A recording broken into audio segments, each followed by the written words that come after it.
The Brian and Kenzie Show. On Q 101. Time for a fact that makes your brain just go boom. And this relates to Easter candy. I guess I got to get an Easter basket today. Yeah. Megan gets me one every year, and I've never reciprocated. That's messed up. It is messed up. Do you get one for Mackenzie? No, but she doesn't get one for me. It's usually a kid thing. Well, we have one for Harper. Shh, she might be listening. But I want to. Well, I shouldn't have done this because Megan.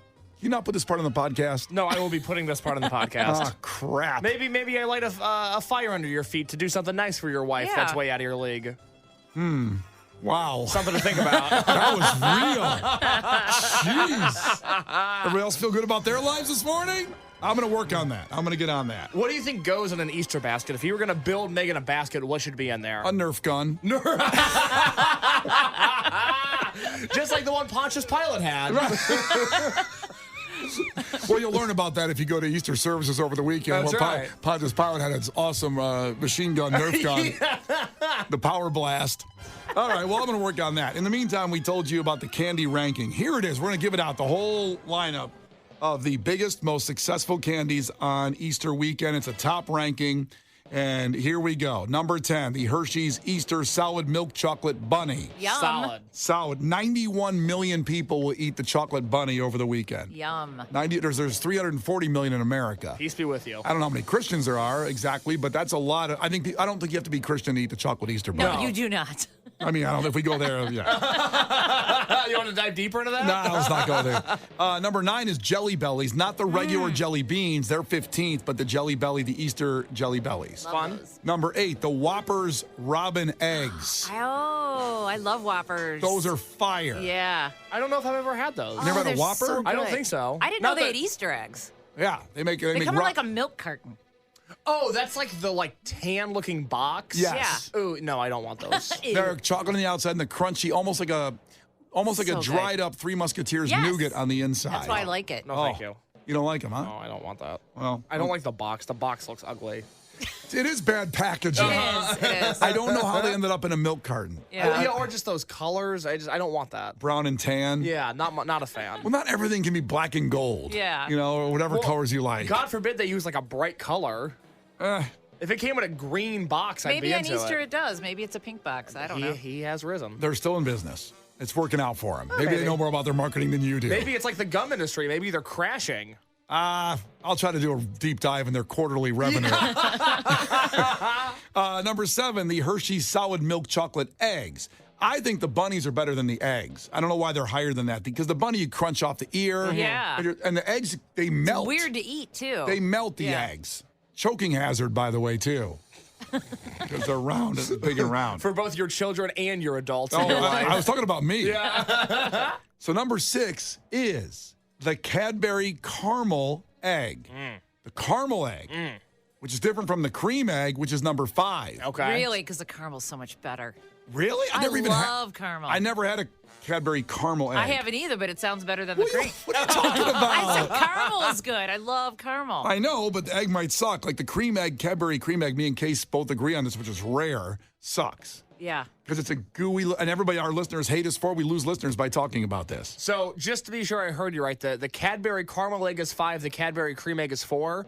No, Cadbury caramel egg is 6, Cadbury cream egg is 5. Oh my God. Okay, so you know what? If this was the Olympics, they would be first losers. They're not even on the podium. Get out of here with that Cadbury crap. Not even getting a bronze. Oh my goodness, that's awful. Now the 4 is the Easter pastel M&Ms. I love those. They're just like M&Ms though. They're not different. They're just pastel colors. Yeah, I just like the color. Yeah.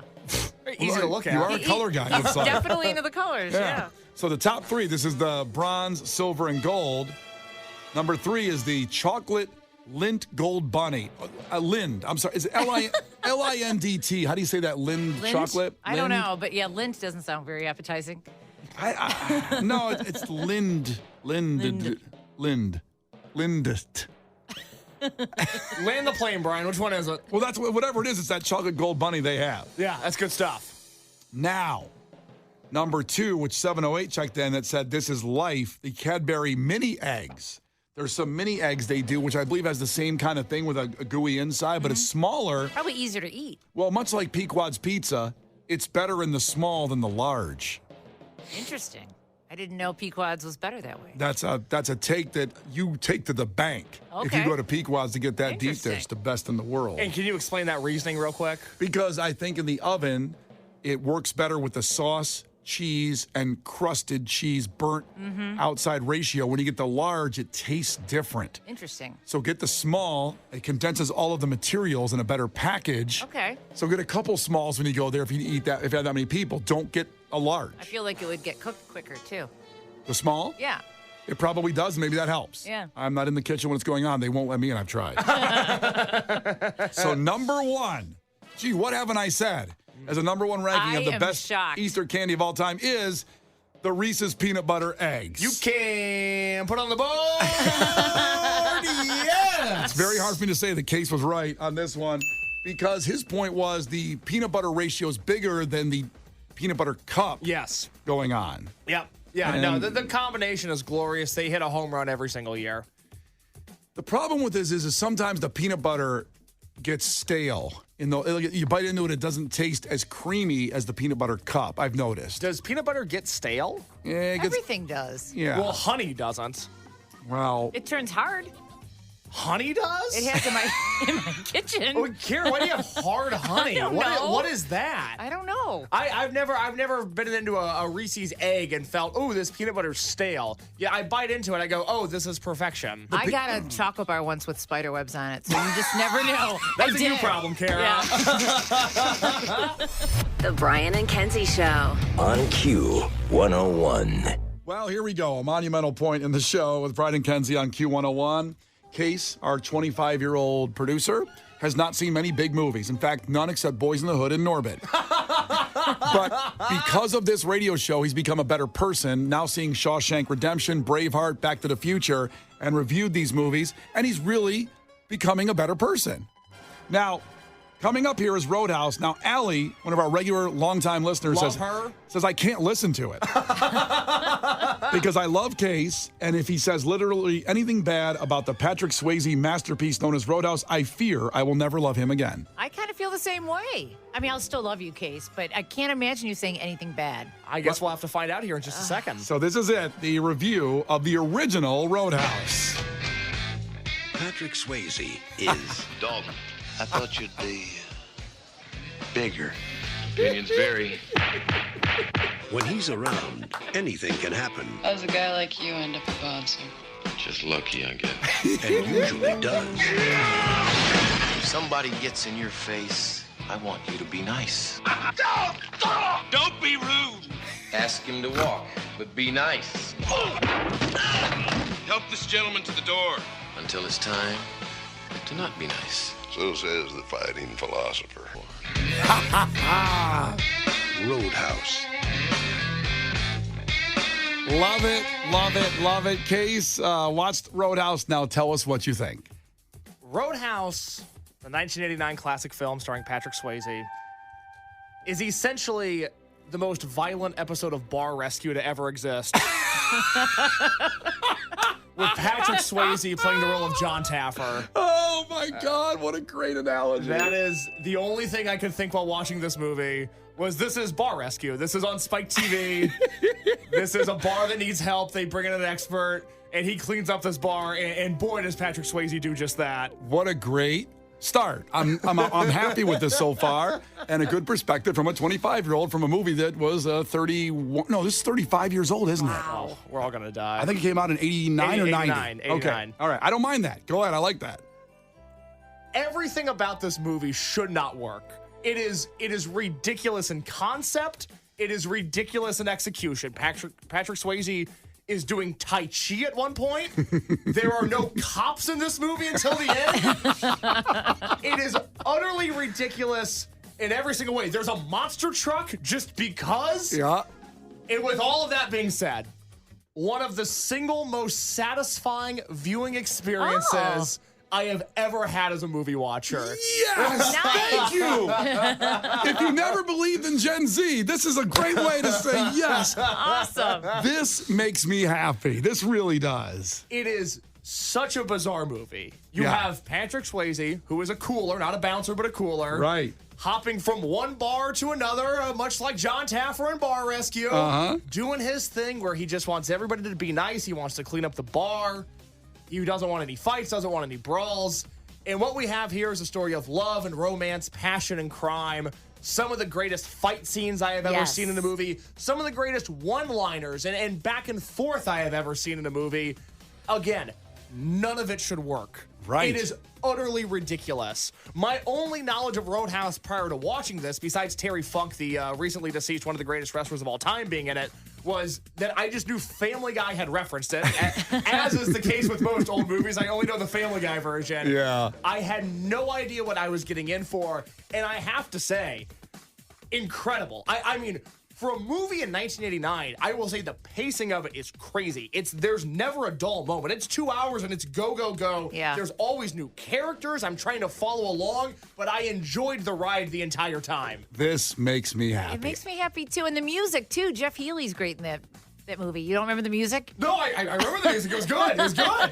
Jeff Healey was the house band of the Double Deuce, the bar, and who was a real, great performer in real life. I mean, he sadly passed away, but he incredible performer live. Saw him at the House of Blues. Is he the musician? So there's the scene in the movie, and we'll bounce around here. I'm not going to go fully chronological, but there's a few things I want to highlight. Is he the musician when the girl gets up on stage and the bar owner goes, "Play me a song, Elvis"? Yep. And then the girl strips. Yes. And then Patrick Swayze grabs her off stage and says, "If you're going to bring a pet in here, you need to bring a leash." After the girl gets naked. What a great line. That's the thing. Like, Karen, let me ask you: do you like this movie? I do, and Okay. it is kind of a guy's movie though. Well, for sure. That's the thing. This is an interesting thing, and I don't say this in a bad way by any means, but I think this movie is very uniquely male. This movie would not be made the same way now, not because it doesn't hold up or there's things that are problematic, but if you were to test this movie as it is now, because movies go through testing before they hit theaters, a focus group would watch this. Yes. And unfortunately, as is the case with all art, some suit would come in and say, Roadhouse just doesn't connect to the female 18 to 34 demographic. We're going to need to make some changes. And you would have an entirely different movie. They would bring in characters. They would change the story. There's something about this guy who is tough yet sophisticated, funny yet brooding. It is a male's fantasy. I want to be this guy. I want to be Dalton. 1,000%. I know you forgot beautiful. Yes. Oh, he was one of the most handsome men alive. Absolutely. Also, rest in peace. There's a Roadhouse curse. Many of them are dead now, but it was 35 years ago. I'm still upset about Patrick Swayze dying. It was BS. So I had never seen a movie with Patrick Swayze before. Well, this is a good first one. I know. I know the name. Yeah. I know he unfortunately passed away 15 years ago. Yeah. Really, really sad. But I don't. Dirty Dancing? Yes. Ghost? Yep. What is Ghost about? Oh, you need to see that. Well, let's one. not get sidetracked. Yeah. Let's stay on. I don't know what that movie's about. Okay, let's not get sidetracked because there's a lot to unpack there. I want to stay on Roadhouse because I am so jealous you got to watch it the first time. And we have people checking in. Brad says, great, now I won't have to stop listening to Q101 because you were... So much pressure. Oh, my God. Your review is going wonderfully so far with people that have, just joined us right now. And to your point, it wouldn't just be a suit that ruined the movie. It would be today's youth. Oh, stop it. They do I'm some the youth. I liked it. I know, but you represent, that's why I'm happy about this, that a 25-year-old loves Roadhouse without over-analyzing maybe some of the evolution of people and what would be inappropriate, like the one girl having sex relations in the back room with the bouncer. Oh, it was usual They Friday don't do night. that anymore? I don't know. I don't know. Kara, I'm glad you asked that question. This was one of my biggest takeaways from the movie. And look, I don't have a lot of road miles on me. I'm not the most adventurous guy. I grew up a little bit sheltered. Right. I'm a city slicker now. I live in Uptown. Yeah. So I have a question that needs to be answered. Maybe you guys can help. Maybe the text line can help me. Yeah. But something like the Double Deuce. Right. The bar that's the basis of this movie, the Roadhouse, if you will. Do places like that still exist? I would love to know if someone could shout out a bar that still exists like that. Do bar fights still happen? Oh, yes. I've seen a bar fight break out right next to me before. But like recently. Yeah, recently, Kara. Like in the era of cell phones, do bar fights still exist? That's a good question. It was a couple of years ago. Sadly, people don't square off anymore in a fair fight. Yeah. Sadly. They have to bring a weapon to the fight. And okay, even though fair. Patrick Swayze did say, right boot, the guy had a knife in his boot, he still took that guy's ankle and broke his ankle and put him to the ground because he could do that.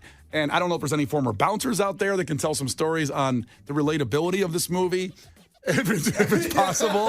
If they worked at a bar around Chicago that actually had a fight like Roadhouse, that'd be wonderful to hear from at 312-591-8300. Because I was so interested in the culture of this movie, not only the existence of the bar fights, but the existence of, I guess I would refer to them all as like vaguely cowboy. And I don't know if this is just an archetype of person that got wiped off the planet when Stevie Ray Vaughan died, rest in peace. Yeah. Because the entire time I watched this movie, I kept on waiting for Stevie Ray to make an appearance. I thought he would do a cameo at some point. It seemed like, you know what would make this movie better? If Texas Flood hit right now, it would be better. But all of that being said, it felt like I was being catapulted into a different universe. I mean, it's not anything that I relate to. It's not anything I've experienced. I haven't had sex on the roof of a house, which was cool when that You happened. say that like you should. Oh, you should. If you haven't had sex on the roof of a house, you're not living. And also, you know, everybody was, in a way, beautiful in this movie. Even the tough people were perfectly cast the way they looked. I have to make an observation here. We talked about boobs at the start of the show.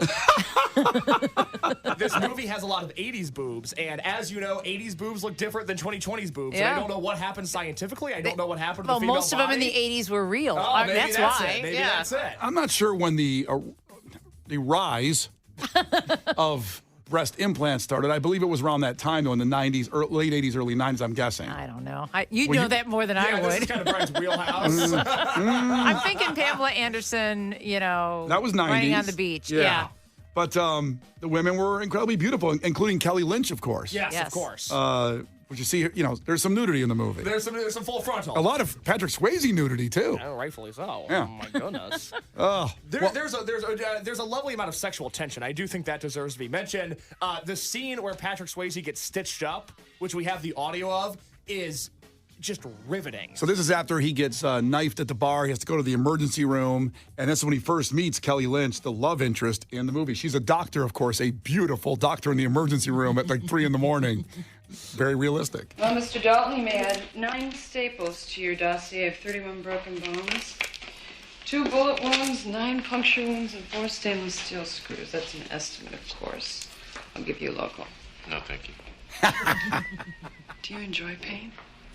Pain don't hurt. Most of my patients would just... Wait, I'll stop it right there. Pain don't hurt. Could you imagine, Brian, being in a situation where you're getting stitched up and you're able to come up with pain don't hurt? I've been in the emergency room, and I've said, give me everything you got. Right. Give me the needle. What are you doing? Why don't I have my pain meds yet? The thing I've always said is, the thing about pain is that it hurts. Yes. Pain does hurt. Oh, my goodness. This scene was great. Very, like you said, a big amount of sexual tension here. Most of my patients would disagree with you.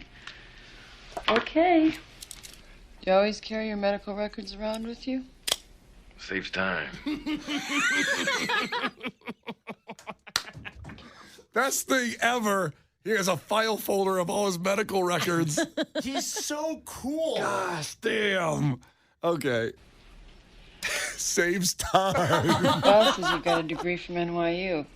What in? Philosophy.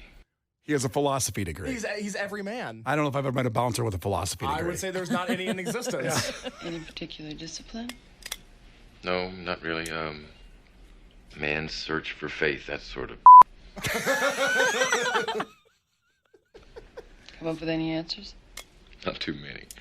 How's a guy like you end up a bouncer? Just lucky, I guess. Oh, Oh, my God. he has every answer. Hey, Kara, how Yeah. you doing over there? I'm doing good. You know, my memory of watching that movie when it came out is watching it with the guys, you know, whoever I was dating. Yeah. You know, I was like, they loved it. That's kind of why I love the movie, because the guys got so excited. Uh-huh. You know? Last best line of that scene. Do you ever win a fight? Nobody ever wins a fight. What a prophetic statement. Well, he majored in philosophy. Oh, my God. yet he wins every fight. Yeah, he's a humble man. He's very humble. Say what you will about Dalton, he's a humble man. Oh, I thought he'd be bigger. He still wins every fight. I'm so ecstatic with your review, and so are the listeners. Everybody's still happy they can keep listening to the show because you didn't trash Roadhouse. A lot of people checking in, and we appreciate you listening to it. And another one off the list for Case's wonderful big-time movies that he's never seen, and he's just got to see it now because of this show and because of you guys. Can I mention one more thing? I don't know if you want to play a song here, if you want to just keep on going, but I have to talk about the fight scenes in this movie because one of my big holdups on a lot of action movies, it's not my thing. I normally like neurotic comedies. Anything Judd Apatow's ever produced is sort of my wheelhouse. Sure. But I like the fight scenes in this movie because they aren't like over-the-top Avengers choreographed fight scenes. Right. They feel so raw. They feel so authentic. And then all of a sudden, at the end of the movie, Patrick Swayze rips a man's throat out of his body. Yes, that certainly was. That was certainly a moment when you go, well, he can be evil if he wanted to be. I've never seen anything like that before. Yeah. That is the most shocking thing I've ever seen on a screen. Yeah. Just an incredible way to cap off what was just a marvelous movie. Well, I'm glad. Okay, this is a great review. Now, before, and someone actually mentioned this, if we don't mention the Family Guy Roadhouse in this at all, it's not a proper review. Case's only perception of the movie Roadhouse was from Family Guy, which was this scene. Much like Shawshank. Right. And every other movie. This was this scene when Peter and Brian were watching Roadhouse on the couch. Help! Somebody! These drunk redneck truckers are trying to have their way with me! Not while my scrotum is pressed up against my stomach in these jeans, they won't.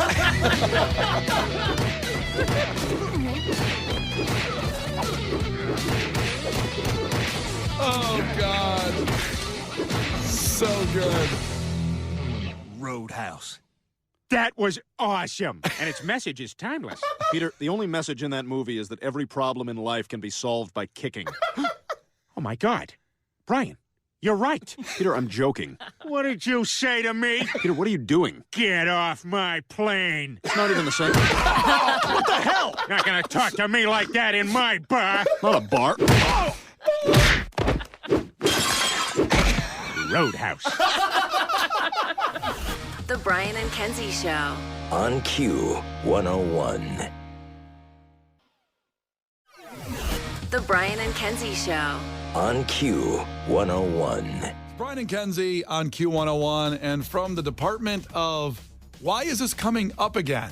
And also relates to Piece of Garbage Madness, because if we go back to 2019, the Piece of Garbage Madness we did in 2019, Jussie Smollett won the whole thing. Oh my God, that makes sense. Yeah. That adds up. I have no disagreements. Yeah, he won the whole thing. And you think about how far and long ago that was. So I see this come across this news story saying the Illinois Supreme Court is going to hear actor Jussie Smollett's appeal of conviction for staging the racist attack on himself. Wait, what? So the Illinois Supreme Court is going to hear the case still again. Like for entertainment? I don't know. Like are they like, you know what we should watch again? Like when you watch your favorite show again? Yeah. I mean, no way. I'm stunned by this. And the story goes on. They're going to hear the appeal of disorderly conduct conviction for the attack and then lying to Chicago police about it. Now, the court Wednesday accepted the appeal from Smollett, formerly a cast member of Empire. It seems like that even seems like forever ago to remember. That show was pretty hot for a while. Oh my God. All of this seems old. That's why I'm like, why are we still doing this? It sounds like we're talking about something from like the 1960s. I know, coming back. It's like all the old school fashions come back, all the trends. Sure. But I don't understand why they're going to review a December state appellate court ruling that upheld his conviction by a Cook County jury. That was 2021. So now we're 3 years after that, and that's why it's going to this appellate, the Supreme Court of Illinois, which I have to believe, Kenzie, they have better things to talk about and go through. Maybe, but like, I want to be on the jury really bad. Is there a jury for this? With the Supreme Court, I don't believe there's a jury. I think it's all the judges that kind of hear everything and decide and go through it. Because that would be a fun one. Yeah. I would love to go back and hear like all the juicy details that we didn't get to, all the behind the scenes details. Yeah. Could you imagine I come back from maternity leave and I'm like, hey, I have jury duty? No, I can't imagine that. I'm sorry. No, we have your excuse we'll give to the lawyers where you can't. We've missed her. No, she's not going to do jury duty, even though she really wants to, because it's a Jussie Smollett case. Why would you ruin that for me? Is that our what is it, a baby shower gift to you to let you do jury duty? I want to do jury duty before I come back. I want to go to Jesse Smollett's jury duty.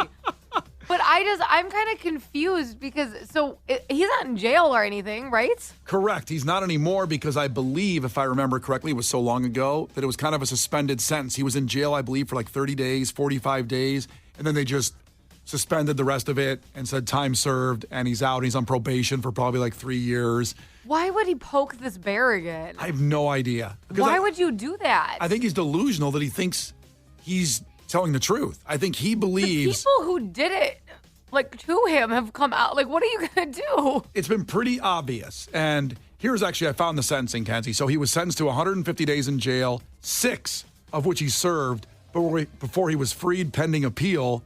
And he has 30 months of probation in order to pay $130,160 in restitution. Now, since he got fired from the show, maybe he doesn't have that money. That's why so he's trying to get that part overturned, the shmoney, honey? I guess, but he doesn't have his job anymore. I don't think he's acted since Empire fired him, right? I don't think he's getting booked for a lot of things, I would imagine. Even if people believe him, they're probably like, we don't need to, sometimes you don't want to take the stance, the drama, the stance. Yeah. It's like, okay, I don't know if you know this, but, Austin Butler played Elvis, right? In the new Elvis movie that came out like a year or two ago. Yeah. Okay. Harry Styles was like a front runner for that role. But they were like, we can't do it because he's Harry Styles. What did he do? 8 nights at the United Center or something? He has this huge fan base. Sure. And they're like, he's just too big of a person where I don't think people will believe it's Elvis. They're gonna watch Harry Styles, right? Yeah. That's like Jesse Smollett. You can't put him in a role. You're just like, that's the guy. But he's, you know what I mean? You're not going to see anything else. Any other character, anything else. He'd have to be in Avatar 3 as a voice or something, right? And even then. He could voice a character. That's what he should get into, actually, is voice acting.